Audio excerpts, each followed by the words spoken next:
बिस्मिल्लाहिर्रहमानिर्रहीम। अस्सलाम वालेकुम माय डियर स्टूडेंट्स, मैं उम्मीद करता हूँ कि आप सब खैरियत से होंगे। आज की इस वीडियो में हम एक्सरसाइज 3.2 करेंगे, मैथ 10 जो न्यू बुक 2026 की है। एक्सरसाइज करने से पहले हम कुछ मैट्रिसेस की टाइप्स पढ़ लेते हैं। अगर हमें इन टाइप्स की समझ आ गई तो समझे हमने एक्सरसाइज कर ली। ठीक है जी। तो सबसे पहली जो टाइप है वो है रो मैट्रिक्स। इसके नाम से जाहिर है कि a matrix having only one row is called row matrix. मतलब एक ऐसा मैट्रिक्स जिसके अंदर सिर्फ और सिर्फ एक रो होगी उसको हम बोलेंगे रो मैट्रिक्स।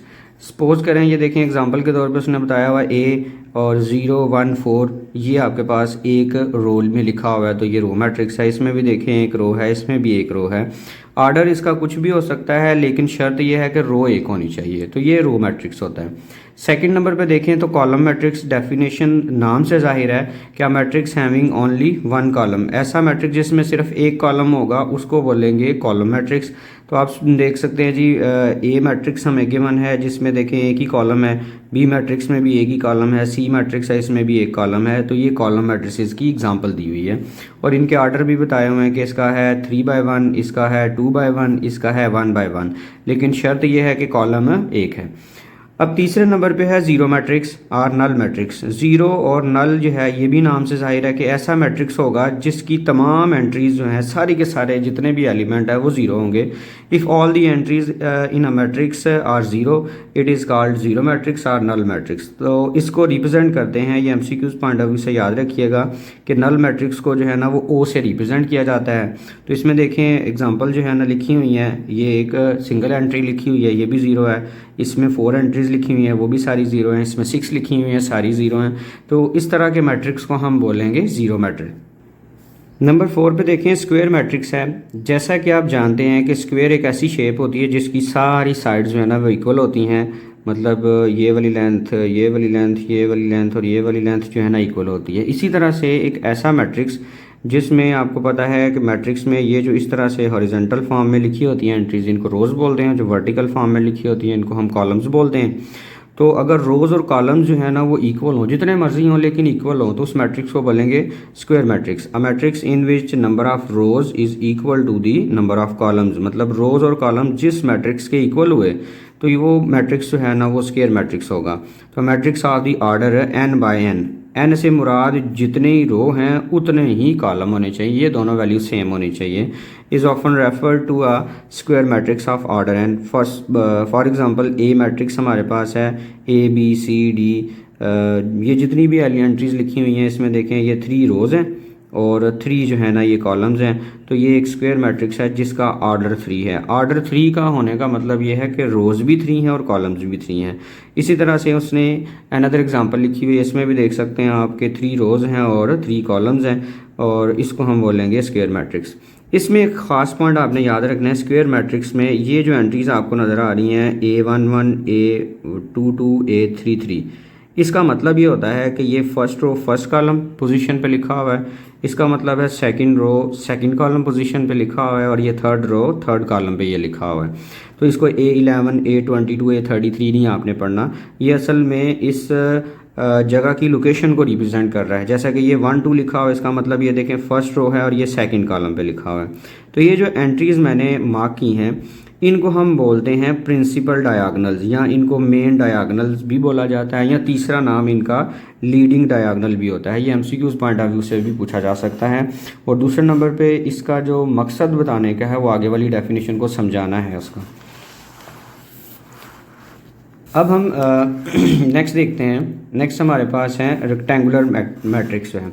तो जैसे कि आप जानते हैं कि रेक्टेंगल एक ऐसी शेप होती है जिसमें लेंथ और विड्थ सेम नहीं होती, उसको हम रेक्टेंगल शेप बोलते हैं। इसी तरह से मैट्रिक्स की फॉर्म में देखा जाए तो if the number of rows and number of columns in the matrix are not equal, मतलब रोज और कॉलम्स आपस में अगर इक्वल ना हो तो उस मैट्रिक्स को बोलते हैं रेक्टेंगुलर मैट्रिक्स।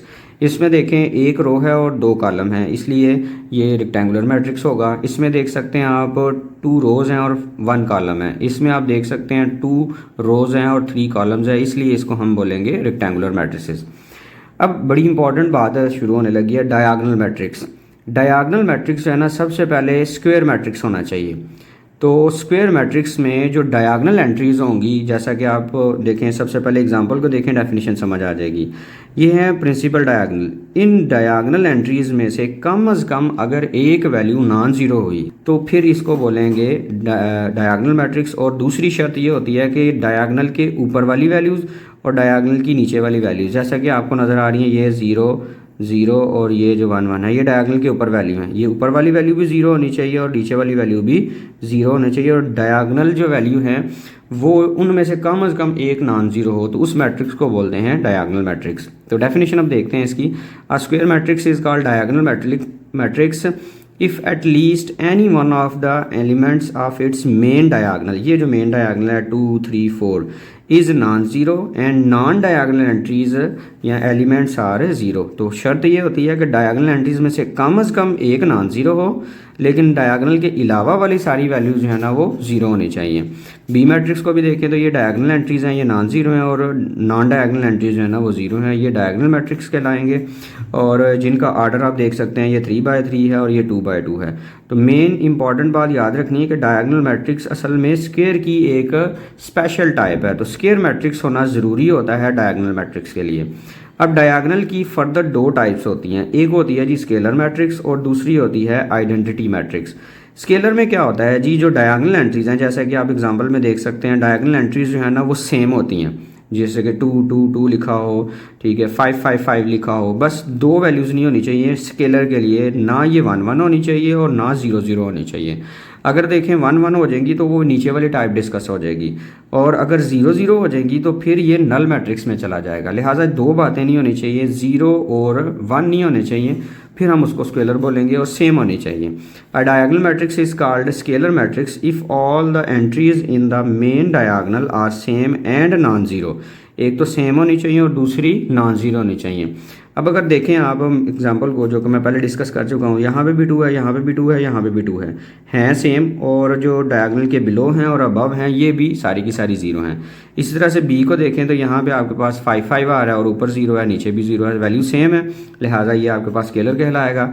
अब ये सिंगल जो एंट्री है ये भी स्केलर है, क्योंकि डायगोनल के ऊपर ना तो वैल्यू कोई ऊपर मौजूद है और ना ही नीचे मौजूद है, ये भी स्केलर मैट्रिसेस कहलाएगा। और फर्स्ट का आर्डर आपके पास 3 बाय 3 है, सेकंड का आर्डर 2 बाय 2 है, और जो थर्ड सी मैट्रिक्स है इसका आर्डर आपके पास 1 बाय 1 है। अब एक इम्पॉर्टेंट जो है ना हम इसकी टाइप डिस्कस करने लगे हैं, आइडेंटिटी मैट्रिक्स, या दूसरा नाम इसका है यूनिट मैट्रिक्स। तो असल में ये स्केलर की एक स्पेशल टाइप होती है जिसमें डायगोनल एंट्रीज, जैसा कि यहाँ 2 2 लिखा हुआ है, यहाँ पे 1 1 आ जाता है, तो ये स्केलर की ही फर्दर टाइप है। Scalar matrix is called an identity or unit matrix if all its main diagonal entries are 1, कि इसके डायगोनल एंट्रीज जो है ना वो 1 1 आ जाती हैं। तो पी आपके पास है, इसमें एलिमेंट ही है कि अगर 1 लिखा होगा तो ये भी यूनिट मैट्रिक्स होगा। तो यहाँ पे 1 1 आ रहा है, ये 2 बाय 2 है, तो ये भी आपके पास आइडेंटिटी मैट्रिक्स होगा, ये यूनिट मैट्रिक्स होगा। ये 3 बाय 3 की आइडेंटिटी है जिसमें डायगोनल एंट्रीज 1 1 आ रही हैं। और identity matrices of order 1 by 1 2 by 2 3 by 3 respectively, we represent these matrices as, मतलब ये जो 1 बाय 1 वाला है इसको हम I1 से जाहिर करते हैं, जिसका ऑर्डर 2 बाय 2 हो, आइडेंटिटी हो, उसको हम I2 से रिप्रेजेंट करते हैं। जो आइडेंटिटी 3 बाय 3 वाला मैट्रिक्स होता है उसको हम I3 से रिप्रेजेंट करते हैं। एक बात बड़ी इंपॉर्टेंट है यहाँ पे आपने याद रखनी है कि a scalar matrix and identity matrix are also diagonal, मतलब ये दोनों जो मैट्रिसेस हैं ये डायगोनल ज़रूर होते हैं, but diagonal matrices are not scalar or identity. जो डायगोनल मैट्रिक्स है वो आइडेंटिटी हो सकता है और नहीं भी हो सकता, स्केलर भी हो सकता है, नहीं भी हो सकता। मतलब दोनों स्केलर और आइडेंटिटी डायगोनल ज़रूर होते हैं, लेकिन डायगोनल ज़रूरी नहीं कि स्केलर और आइडेंटिटी मैट्रिक्स हो। इसके बाद अब जो 9 नंबर पे डेफिनेशन लिखी हुई है, टाइप जो डिस्कस की हुई है, ट्रांसपोज ऑफ मैट्रिक्स है कि मैट्रिक्स का हम ट्रांसपोज लेते हैं, उसका क्या मतलब होता है। A matrix obtained from a given matrix bye, मतलब एक मैट्रिक्स ऐसा हमें मिलता है जो गिवन मैट्रिक्स होता है, उसको क्या करना है जी, आपने इंटरचेंजिंग बदल देना है आपने द रोज एंड कॉलम्स, रोज़ को कॉलम्स में या कॉलम्स को रोज़ में बदल देने से जो मैट्रिक्स हासिल होगा ना वो आपका ट्रांसपोज कहलाएगा। If A matrix then its transpose is represented by A T. अगर हमारे पास एक मैट्रिक्स ए है, इसके ऊपर आपने छोटा सा टी लगा देना है तो ये इसके ट्रांसपोज को रिप्रेजेंट करेगा। अब करना कैसे होगा, देखें ए मैट्रिक्स है 1 2 3, ये फर्स्ट रो है, सेकंड रो में है 8 0 1। ये जो फर्स्ट रो है इसको आपने कॉलम में कन्वर्ट कर देना। ये देखें 1 2 4 लिखा हुआ था, आपने 1 2 4 कॉलम में लिख दिया। इसी तरह से ये जो है ना आपके पास सेकंड रो है, इसको आपने सेकंड कॉलम में कन्वर्ट कर देना है। तो यहाँ आप रो को कॉलम में कन्वर्ट कर दें तब भी ट्रांसपोज मिल जाएगा, या आप कॉलम को रो में कन्वर्ट कर दें फिर भी इसका ट्रांसपोज मिल जाएगा। जैसा कि देखें ये फर्स्ट कॉलम है 1 और 8, तो ये देखें फर्स्ट रो बन गया 1 और 8।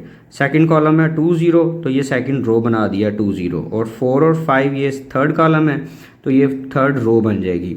तो दोनों सूरतों में आंसर सेम आएगा। अगर आप में से कोई रो को कॉलम में कन्वर्ट करता है या कॉलम को रो में कन्वर्ट करता है तो दोनों सूरतों में उसका ट्रांसपोज हमें मिल जाएगा। अब हम नंबर 10 पे डिस्कस करते हैं सिमेट्रिक मैट्रिक्स। सिमेट्रिक मैट्रिक्स असल में स्क्वायर की ही एक स्पेशल टाइप होती है। तो सबसे पहले याद रखिएगा, square matrix A is called symmetric if it is equal to its transpose. के मतलब एक ऐसा स्क्वायर मैट्रिक्स जिसका ट्रांसपोज लें, ट्रांसपोज से मुराद ये होगा रोज़ को कॉलम में कन्वर्ट करें, तो कन्वर्ट करने के बाद इतना वो ढीठ किस्म का मैट्रिक्स हो, इतना वो स्पेशल सा हो कि ट्रांसपोज लेने के बावजूद वो चेंज ना हो, वो वैसे का वैसा ही रहे, ये इसकी कंडीशन है जी। तो उस मैट्रिक्स को हम बोलेंगे सिमेट्रिक मैट्रिक्स। कि अगर ट्रांसपोज ए का लें और फिर भी वो आंसर जो है ना वो ए का ए ही रहे, तो उस मैट्रिक्स को बोलते हैं सिमेट्रिक मैट्रिक्स। ए मैट्रिक्स आपके पास लिखा हुआ है 2 3 3 4।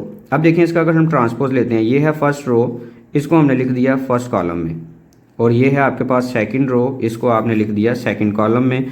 अब गौर करिएगा ज़रा एंट्रीज पे, ट्रांसपोज हमने लिया आपके सामने, तो 2 और ये भी 2, ये 3 और ये भी 3, ये 3 और ये भी 3, और ये 4 और ये भी 4। तो देखें ट्रांसपोज लेने के बावजूद वो वैसे का वैसा ही रहा। इस तरह के स्क्वायर मैट्रिक्स को हम बोलते हैं सिमेट्रिक मैट्रिक्स। इसको लिखने का तरीका क्या होता है कि आपने जब भी 2/2 या 3/3 का सिमेट्रिक मैट्रिक्स लिखना हो, डायगोनल एंट्रीज आप कुछ भी लिख लें, जैसा कि यहाँ पे 5 लिख लें, यहाँ पे 9 लिख लें। ये जो नॉन डायगोनल एंट्रीज हैं इनको आपने सेम लिखना है। सपोज करें कि यहाँ पे आप लिख लेते हैं जी 8, तो यहाँ पे भी आपने 8 लिखना है। तो इस तरह से आपको जो मैट्रिक्स मिलेगा ना, इस तरह गौर से लिखने से, तो ये जो मैट्रिक्स होगा ये हमेशा सिमेट्रिक होगा। डायगोनल कुछ भी लिख लें, नॉन डायगोनल जो होंगे ना वो क्रॉस में उनकी वैल्यू सेम रखें, फिर ये जो मैट्रिक्स है इसका ट्रांसपोज लेंगे भी तो ये नहीं चेंज होगा। ठीक है, तो इस तरह से इसकी एग्जांपल भी आप लिख लीजिएगा। अब स्क्यू सिमेट्रिक और सिमेट्रिक में छोटा सा डिफरेंस होता है कि square matrix A is called skew symmetric if A transpose is equal to -a। इस चीज़ का मतलब ये है कि उसका ट्रांसपोज लेते हैं, आता तो सेम ही है, लेकिन वो जो मैट्रिक्स बना है उसकी एंट्रीज के जो साइंस हैं वो सबके चेंज हो जाएंगे। जो प्लस है वो माइनस हो जाएगा, जो माइनस है वो प्लस हो जाएगा। आपके सामने एक बी मैट्रिक्स लिखा हुआ है जिसमें डायगोनल एंट्रीज देखें 0 0 लिखी हुई हैं और नॉन डायगोनल -5 और 5 लिखी हैं। इसका जब ट्रांसपोज लेंगे, ये फर्स्ट रो है, इसको आपने बना दिया फर्स्ट कॉलम में 0 और -5। ये आपके पास सेकंड रो है, इसको आपने कन्वर्ट कर दिया सेकंड कॉलम में 5 और 0। देखें अब मैच करें, ये 0 है तो आपको पता 0 का 0 ही रहेगा, -5 है तो ये आप देखें जी ये +5 हो गया, और ये 5 है, ये -5 0 और ये 0। देखें ये जो मैट्रिक्स हमें बाद में ट्रांसपोज होने के बाद मिला है ये है तो बिल्कुल सेम, लेकिन इनके एंट्रीज के साइन चेंज हैं। मतलब ये जो मैट्रिक्स है -b के इक्वल है। तो ऐसा मैट्रिक्स जिसका ट्रांसपोज लेके वो जो मैट्रिक्स बने उसकी एंट्रीज के साइन का फ़र्क आ जाए, उसको बोलते हैं स्क्यू सिमेट्रिक मैट्रिक्स। इसको लिखने का तरीका क्या होता है, डायगोनल आपने 0 0 लिखने हैं, और ये जो क्रॉस में नॉन डायगोनल एंट्रीज हैं इनका साइन बस चेंज करके लिखना होता है। तो ये जो मैट्रिक्स हमें मिलेगा वो स्क्यू सिमेट्रिक होगा। अब नंबर 12 पे है जी नेगेटिव ऑफ द मैट्रिक्स। ये नाम से जाहिर है कि मैट्रिक्स का जब नेगेटिव फाइंड करना है, इसका मतलब ये होगा कि मैट्रिक्स की जो एंट्रीज होंगे उनके साइन आपने चेंज कर देने होंगे। The negative of the matrix A is obtained by multiplying each of its element by -1। कि हमें ए का नेगेटिव या -a तब मिलेगा जब हम हर एलिमेंट को -1 से मल्टीप्लाई कर देंगे। तो -1 से जब मल्टीप्लाई करेंगे तो सब एलिमेंट के साइन चेंज हो जाएंगे। इसको जाहिर करने का तरीकाकार होता है, इसको हम लिखते हैं -a, और एग्जांपल के तौर पे देखें आपके सामने लिखा हुआ है a इज इक्वल 3 और -6। तो इसका जब माइनस फाइंड किया है तो ये देखें a का बन जाएगा नेगेटिव -a, 3 का प्लस का साइन था माइनस का हो गया, -6 था तो ये +6 हो जाएगा। इसका फर्स्ट वाला क्वेश्चन है कि from the following matrices identify unit matrices, row matrices, column matrices and null matrices. आपने इनमें से बताना है कौन सा यूनिट है, कौन सा रो है, कौन सा कॉलम है और कौन सा नल मैट्रिक्स है, उसको आइडेंटिफाई करके बता देना है। तो उसकी डेफिनेशन आपके माइंड में होनी चाहिए कि यूनिट मैट्रिक्स जो है ऐसा मैट्रिक्स होता है जिसमें डायगोनल एंट्रीज जो है ना 1 1 होती हैं। रो मैट्रिक्स एक ऐसा मैट्रिक्स होता है जिसमें एक ही रो हो, कॉलम वो होता है जिसमें एक कॉलम हो, और नल वो होता है जिसमें सारे के सारे एलिमेंट जीरो हों। तो अगर आप ए मैट्रिक्स को देखें ना तो इसमें देखें एक ही रो आ रही है, ठीक है, ये देखें सिंगल रो है, तो इसलिए आप लिखेंगे कि ए जो है वो रो मैट्रिक्स है। तो आप यहाँ पे लिखेंगे कि A is a row matrix, ठीक है जी। तो ए जो है हमारा रो मैट्रिक्स है। बी को अगर आप देखें ये रो भी है, कॉलम भी है, लेकिन अगर प्रेफरेंस के लिहाज से देखा जाए तो ये नल मैट्रिक्स है क्योंकि इसके अंदर जो है ना वो जीरो आ रहा है। तो आप लिहाजा लिखेंगे कि B is a null matrix, कि बी जो है ये हमारा नल मैट्रिक्स होगा। सी को देखें तो ये रो मैट्रिक्स भी नहीं है, कॉलम भी नहीं है और नल भी नहीं है, लिहाजा ये यूनिट मैट्रिक्स है क्योंकि इसके डायगोनल एंट्रीज जो है ना ये 1 1 आ रहे हैं और नॉन डायगोनल जीरो है। तो आपने यहाँ पे लिखना है जी C is a unit matrix. Unit का दूसरा नाम भी होता है आइडेंटिटी मैट्रिक्स, ठीक है जी। तो ये भी आपने याद रखना है, इसको हम लिखेंगे यूनिट मैट्रिक्स। डी वाले को देखें तो इसमें सारे के सारे एलिमेंट्स जो है ना वो जीरो आ रहे हैं, लिहाजा ये भी हमारे पास होगा नल मैट्रिक्स। तो आपने लिखना है D is a null matrix. और ई वाले को देखें तो इसमें एक कॉलम आ रहा है, ठीक है, सिंगल कॉलम है इसलिए इसको कॉलम मैट्रिक्स बोलेंगे। इसका आंसर लिख लेंगे कि E is a column matrix. Just आपने आइडेंटिफाई करके बताना ही है और कुछ नहीं है। और एफ वाले को भी देखें तो वो भी एक सिंगल कॉलम आ रहा है, एफ भी कॉलम मैट्रिक्स होगा। तो आप लिखेंगे F is a column matrix. तो क्वेश्चन 1 में जस्ट आपने आइडेंटिफाई करके बताना है कि कौन कौन सा मैट्रिक्स है। बिस्मिल्लाहिर्रहमानिर्रहीम। अब हम इसका क्वेश्चन नंबर 2 करते हैं जिसमें अगेन वो हमसे आइडेंटिफाई करवा रहा है कि बताएं जी रो मैट्रिक्स है, कॉलम मैट्रिक्स है, स्क्वायर मैट्रिक्स है या रेक्टेंगुलर मैट्रिक्स है, ये आपने आइडेंटिफाई करना है। इसको देखें तो वो हमारे पास कॉलम मैट्रिक्स होगा। उसकी वजह ये है कि इसमें सिर्फ और सिर्फ एक ही कॉलम है, तो यहाँ पे आपने इसके साथ लिख देना ये कौन सा मैट्रिक्स है। मैं जस्ट इसका जो नाम है बस वही लिखने लगा हूँ, प्रॉपर आप उसको लिख लीजिएगा कि A is a column matrix. B को अगर आप देखें तो ये स्क्वायर है। स्क्वायर मैट्रिक्स एक ऐसा मैट्रिक्स होता है जिसमें रोज और कॉलम सेम होती हैं। तो इसमें देखा जाए तो यहाँ पे 2 रोज हैं और यहाँ पे 2 कॉलम्स हैं। तो ऐसा मैट्रिक्स जिसमें रोज और कॉलम सेम हो स्क्वायर मैट्रिक्स बोलते हैं। तो ये जो बी वाला मैट्रिक्स है ये स्क्वायर कहलाएगा। तो आप इसको लिख देंगे कि B is a square matrix. C वाला जो है ये रेक्टेंगुलर मैट्रिक्स है। इसकी वजह यह है कि इसमें 2 रोज हैं और 3 कॉलम्स हैं। तो ऐसा मैट्रिक्स जिसमें रोज और कॉलम सेम ना हो, सेम हो तो स्क्वायर और सेम ना हो तो उसको बोलते हैं रेक्टेंगुलर मैट्रिक्स। तो ये रेक्टेंगुलर मैट्रिक्स कहलाएगा। डी वाला भी जो है ना वो स्क्वायर मैट्रिक्स है क्योंकि इसमें 2 रोज हैं और 2 कॉलम्स हैं। तो आप बता देंगे जी डी जो है ये हमारे पास एक स्क्वायर मैट्रिक्स है।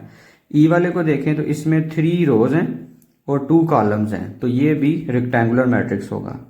मेरा ख्याल है आपको आइडेंटिफाई करना अब समझ आ गया होगा।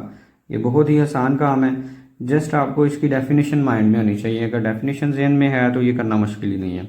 एफ वाला मैट्रिक्स देखें तो इसमें सिर्फ और सिर्फ एक रो आ रही है, तो लिहाजा ये रो मैट्रिक्स होगा। तो आपने इसके नीचे लिख देना जी ये कौन सा मैट्रिक्स है, रो वाला।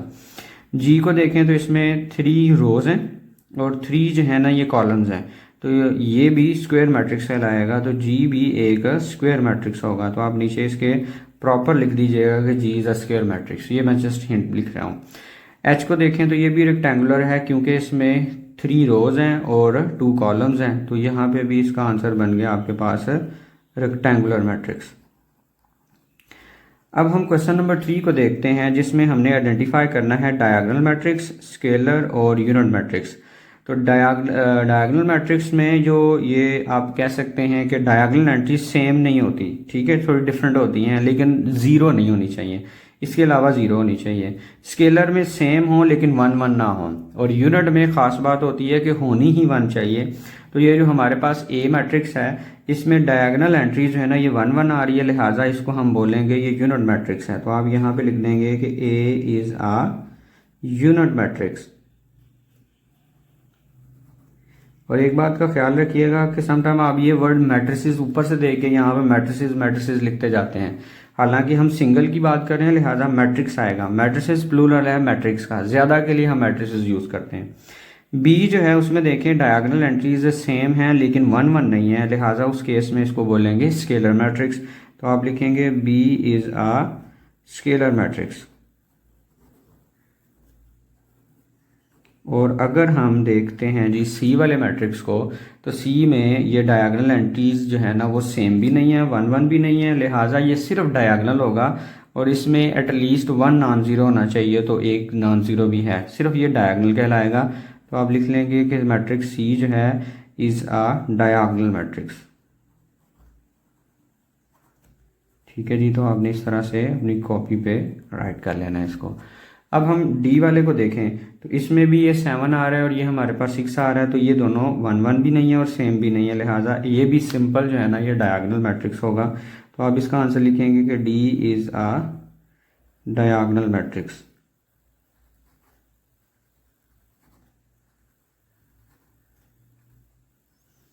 और ई वाले को देखें तो इसमें एलिमेंट बिल्कुल सेम आ रहे हैं, तो ये स्केलर मैट्रिक्स कहलाएगा। तो इसका आंसर आप यूँ लिखेंगे कि E is a scalar matrix. तो आई थिंक आपको डेफिनेशन भी समझ आ गई होंगी और उनकी उनकी आइडेंटिफिकेशन भी समझ आ गई होगी कि कैसे आपने उसको जज करके तो बताना है कि ये कौन सा मैट्रिक्स है। तो ये चीज़ें असल में मेन जो है ना एमसीक्यूज़ पॉइंट ऑफ व्यू से आती हैं। आपको कोई एमसीक्यूज़ दिया जाता है और उसमें से ऑप्शन दे के पूछा जाता है कि ये कौन सा मैट्रिक्स है। बिस्मिल्लाहिर्रहमानिर्रहीम। अब हम क्वेश्चन नंबर 4 करते हैं जिसमें कह रहा है find transpose of each of the following matrices. आपने इन मैट्रिसेस का ट्रांसपोज कैलकुलेट करना है। तो ट्रांसपोज कैलकुलेट करने के लिए सिंपली याद रखना है कि रोज़ को कॉलम्स में या कॉलम्स को रोज़ में कन्वर्ट कर दिया जाए तो ट्रांसपोज फाइंड हो जाता है। तो अगर हम ए का ट्रांसपोज लेना चाह रहे हैं, आपने यहाँ पे पहले मैट्रिक्स ए लिख लेना है, वो हमारे पास है 2 3 4 और 5। और अगर आप इसका ट्रांसपोज लेना चाह रहे हैं तो आपने इसके ऊपर सिंपल छोटा सा टी लगाना है, ये ट्रांसपोज को शो करेगा। और करना ये होगा कि ये जो फर्स्ट रो है 2 और 3 इसको फर्स्ट कॉलम बना लेना है, और ये जो सेकंड रो है 4 5 इसको सेकंड कॉलम बना लेना है। तो यहाँ आपने रोज को कॉलम में कन्वर्ट कर लेना है या कॉलम्स को रोज में कन्वर्ट कर लेना है, तो इससे आपको ट्रांसपोज मिल जाएगा। बस इतना सा आंसर है। अब बी वाला जो मैट्रिक्स है उसको देखें तो उसमें हमें एक कॉलम दिया हुआ है 3 7 6। तो सिंगल कॉलम है, इसको आप रो बना दें, मतलब आपके पास ये देखें बी के ऊपर इस तरह ट्रांसपोज लिखा जाएगा, तो ये कॉलम है इसको हम रो में कन्वर्ट कर देंगे, तो ये बन जाएगा 3 7 और 6 है, ये आपके पास इसका ट्रांसपोज होगा। बस इतना सा इसका आंसर होगा। अब सी वाला जो मैट्रिक्स है इसमें एक सिंगल रो है, तो इसको सिंगल कॉलम में कन्वर्ट कर देंगे। तो याद रखें यहाँ रोज को कॉलम्स में कर लें या कॉलम्स को रोज में कर लें, दोनों सूरतों में आंसर बिल्कुल सेम ही आता है। तो ये एक रो बनी हुई है, इसको आप एक कॉलम में कन्वर्ट कर देंगे, मतलब 5 -2 और ये 4, तो ये हमारे पास इसका इजीली ट्रांसपोज कैलकुलेट हो जाएगा। अब लास्ट पार्ट है हमारे पास इसका डी, इसका भी हमने ट्रांसपोज कैलकुलेट करना है, तो आप भी यहाँ पे अगेन लिख लेंगे जी डी हमारे पास होगा 2 5 3 6 4 और 7। और इसका जब हम ट्रांसपोज लेंगे तो सिंपली आपने इसके ऊपर छोटा सा टी लगाना है। तो अगर आप देखें तो ये फर्स्ट कॉलम है, इसको फर्स्ट रो में कन्वर्ट कर देना है, 2 3 4 लिख लेंगे। और ये सेकंड कॉलम है, इसको सेकंड रो बना देंगे, मतलब लिखेंगे 5 6 और 7। तो इस तरीके से हम मैट्रिसेस का ट्रांसपोज कैलकुलेट कर सकते हैं, रोज़ को कॉलम्स में कन्वर्ट करके या कॉलम्स को रोज़ में कन्वर्ट करके। बिस्मिल्लाहिर्रहमानिर्रहीम। अब हम क्वेश्चन नंबर 5 करते हैं जिसमें कहता है जी आपने इन मैट्रिसेस का नेगेटिव फाइंड करना है। बहुत ही आसान काम है। नेगेटिव किसी मैट्रिक्स का फाइंड करने का मतलब ये होता है कि उसके जितने भी एलिमेंट हैं, जितनी भी एंट्रीज हैं, उन सब के आपने साइन चेंज कर देने हैं, तो उससे आपको उस मैट्रिक्स का नेगेटिव मिल जाएगा। तो सबसे पहले हम ए का नेगेटिव मैट्रिक्स कैलकुलेट करते हैं। तो जब सोल्यूशन लिख लें तो क्वेश्चन को दोबारा लिखा करें, -3 0 5 और 6। अब हमने इसका नेगेटिव फाइंड करना है, मतलब ए का नेगेटिव होता है -a, और वो कैसे हमें मिलेगा, आपने ये जितनी भी एलिमेंट्स नज़र आ रहे हैं इन सब के साइन बदलने हैं। -3 का साइन बदलेंगे तो +3 होगा, तो 0 आपको पता है 0 का 0 रहता है, और 5 जो है ये प्लस का है, इसको आप लिख लेंगे माइनस, और ये 6 प्लस का है, इसको आप लिख लेंगे -6। तो इस तरीके से आपको a का नेगेटिव मिल जाएगा। इसी तरह से हम सेकंड वाले पार्ट का b मतलब जो है उसका सोल्यूशन करते हैं। तो b आपके पास है -3, 3, -2 और 2। तो सिंपली आपने इसका भी अगर नेगेटिव मैट्रिक्स कैलकुलेट करना है तो आपने इसके साइन चेंज कर देने हैं। मतलब -3 है तो +3 हो जाएगा, +3 है तो -3 होगा, -2 है +2 हो जाएगा, +2 है तो -2 हो जाएगा। तो सिंपल सा है मेरा ख्याल है। नेक्स्ट पार्ट तो आप इजीली कर ही लेंगे। चलिए मैं आपके सामने ये सॉल्व कर देता हूँ ताकि आपको क्लियर हो जाए। सी आपके पास होगा जी -9। सोचे इसका आंसर जो है ना जल्दी जल्दी, ठीक है। तो मुझे उम्मीद है कि आपने इसका आंसर सोच लिया होगा। -9 है तो इसका आंसर आ जाएगा +9, ये +1 है इसका आंसर -1, ये +1 है इसका आंसर -1, और ये -7 है इसका आंसर +7 होगा। तो -c का जो आपने सी का जो नेगेटिव फाइंड किया वो -c होगा सिर्फ। बिस्मिल्लाहिर्रहमानिर्रहीम। अब हम इसको क्वेश्चन नंबर 6 करते हैं, जिसमें हमारे पास एक मैट्रिक्स A गिवन है और मैट्रिक्स B गिवन है। तो हमने वेरीफाई करना है कि A का 2 दफ़ा ट्रांसपोज लें तो A आता है, और B का 2 दफ़ा ट्रांसपोज लें तो B आता है। तो सबसे पहले हमने इस फर्स्ट पार्ट को प्रूव करना है, और उसमें हमारे पास A जो है उसके अंदर एलिमेंट्स हैं 2, 3, 4, 5। हमने इसके 2 ट्रांसपोज लेने हैं। तो सबसे पहले हम बारी बारी करते हैं। सबसे पहले हम पहला ट्रांसपोज लेते हैं, A के ऊपर T लगाते हैं। तो A के ऊपर T लगाने से होगा ये कि ये जो फर्स्ट रो है ये बन जाएगी फर्स्ट कॉलम, और सेकंड रो बन जाएगी सेकंड कॉलम। मतलब आपने एक ट्रांसपोज इसका कैलकुलेट कर लिया। अब दोनों तरफ अगेन ये जो ट्रांसपोज है इसका अगेन आपने ट्रांसपोज लेना है, मतलब AT के ऊपर अगेन T लगाना है, और फिर अगेन क्या करना है आपने, ये जो रो है 2, 4 इसको आपने बदल लेना है कॉलम में, और ये जो 3, 5 रो है इसको भी बदल लेना है कॉलम में। तो जब आप 2 दफ़ा ट्रांसपोज लेंगे देखें बिल्कुल सेम A जैसा आ रहा है, 2, 2 के, 3, 3 के, 4, 4 के और 5, 5 के इक्वल है। इसका मतलब ये हो गया कि A के हमने 2 ट्रांसपोज लिए और दोबारा से आंसर जो है ना वो A आ गया। तो नीचे आपने लिख देना जी हैंस प्रूव्ड। इस तरीके से आपने इस क्वेश्चन को प्रूव करना है। अब इसका हम सेकंड वाला पार्ट करते हैं, जिसमें हमारे पास B है और B के 2 ट्रांसपोज B के इक्वल शो करने हैं। तो इसका प्रूफ हम बड़ा आसान तरीके से कर सकते हैं कि सबसे पहले हम लिखते हैं B, और मैट्रिक्स B में हमारे पास है 7, 6, 5, 8। तो इसके भी हमने 2 ट्रांसपोज लेने हैं। तो पहले नंबर पे हम पहला ट्रांसपोज लेते हैं, B के ऊपर T लगा लिया। इससे हमें आंसर क्या मिलेगा जी, 7 और 6 ये रो में है, इसको आपने कॉलम में लिख लेना है, और 5 और 8 ये सेकंड रो है, इसको सेकंड कॉलम में लिख लेना है इस तरह से। मतलब ये एंट्री 7, 4 इस तरह से लिखी हुई थी, आपने इस तरह लिख दी। ये 5, 8 इस तरह से लिखा हुआ था, आपने इस तरह से 5, 8 की फॉर्म में लिख दिया। अब दोबारा इसका ट्रांसपोज लेना जो भी आंसर आया हुआ है। तो आप अगेन अगर इसका ट्रांसपोज लेते हैं तो अगेन क्या करेंगे, ये रो जो है 7, 5 इसको कॉलम बना देंगे, ये जो सेकंड रो है इसको अगेन सेकंड कॉलम बना देंगे। तो इससे हमें आंसर बिल्कुल सेम मिलेगा जो कि हमारे पास B के इक्वल होगा। तो यही हमने प्रूव करना था कि B का डबल ट्रांसपोज B के इक्वल होगा। तो आपने यहाँ पे भी लिख देना है हैंस प्रूव्ड। बिस्मिल्लाहिर्रहमानिर्रहीम। अब हम इस एक्सरसाइज का लास्ट वाला क्वेश्चन करते हैं, जो कि हमारे पास है 7। करना इसमें यह है कि शो करवाना है कि L हमारे पास एक मैट्रिक्स गिवन है और इसको हमने सिमेट्रिक शो करवाना है।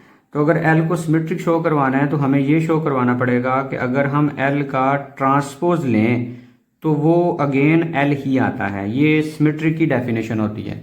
तो L का ट्रांसपोज ले कि अगर L आ जाए तो ये कहलाएगा सिमेट्रिक। तो हम इसका सलूशन इस तरह से करेंगे कि हम लिखेंगे L, और L हमारे पास है जी मैट्रिक्स है 3/3, 2, 3, 4 ये इसकी फर्स्ट रो है, 3, -2, 5 ये इसकी सेकंड रो है, और 4, 5, 0 ये इसकी थर्ड रो है। तो हम इसको प्रूव करने के लिए इसका लेते हैं ट्रांसपोज। तो L का हम जब ट्रांसपोज लेंगे तो ट्रांसपोज इस तरह से करते हैं ना कि फर्स्ट रो को फर्स्ट कॉलम में, सेकंड रो को सेकंड कॉलम में, थर्ड रो को थर्ड कॉलम में।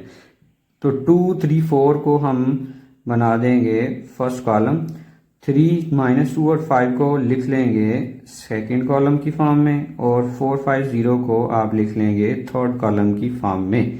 तो अगर आप देखें आपके सामने मैंने इसको चेंज किया है। अब अगर आप ऑब्जर्व करें, इसके सामने रख के देखें तो ये 2 है, ये भी 2 रहा है, 3 है, 3 है, 4 है, 4 है, यहाँ पे भी 3 है, -2 है, 5 है, 4 4 है, 5 5 है और 0 0 है। मतलब ट्रांसपोज लेने के बावजूद ये चेंज नहीं हुआ। तो इससे ये साबित होता है कि एल ट्रांसपोज जो है ना, ये एल के इक्वल है और यही कंडीशन सिमेट्री की होती है। तो आपने यहाँ पे लिखना है hence prove that L is a symmetric matrix.